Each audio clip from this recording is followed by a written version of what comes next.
భగవద్గీత గీతామకరందం 4వ అధ్యాయం 35వ శ్లోకం. యజ్ఞాత్వనా పునర్మోహమేవం యాసస్వి పాంధవా ఏనా భూతాన్యశేషణ ద్రక్ష్యాస్మాత్మనమోద్ధో మయి.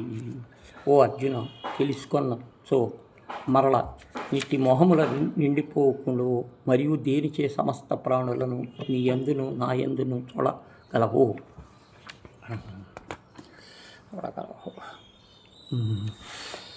ఆసి చేతసి పాపభ్యే సర్వభ్యే ప్రాపకృతం సర్వం జ్ఞానపణ నైవనా వృజినం సంతరిష్యసి.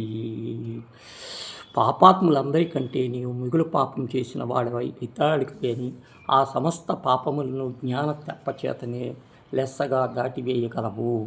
జ్ఞానము పొందినతో కలిపి ఫలితమేమి? మరల జీవుల మోహమును అత్తడి సమస్తముల తర ఎందును భగవంతుని ఎందును క్షేపించును. పాపం పోగొట్టుకొడుకు ఉపాయమేమి? జ్ఞానమును సంపాదించుడు. ఈ జ్ఞానం యొక్క ప్రభావం ఏది? మహాపాపాత్ములైన జ్ఞానం తెప్పచే పాప సముద్రము పెట్టివేయబడును. యదైవం ధాంసి సముద్రోగ్నిస్మసాత్కురుతే అర్జున జ్ఞానాగ్ని సర్వకర్మాణి భస్మాసాత్కురుతే తదా. అర్జున, బాగుగా ప్రజ్వలింపజేయబడిన అగ్ని కట్టెలనే ప్రకారము బూడిదగా చేయును. ఆ ప్రకారము జ్ఞానము అగ్ని సమస్త కర్మములు భస్మములు విచ్చి పోయిచున్నది.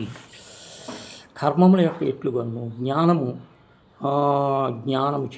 జ్ఞానము యొక్క మహిమ నిరూపించు. మరి కర్మలచే నిర్మూలన మలర్చి జీవుల స్తంభము కలిగి చేయును.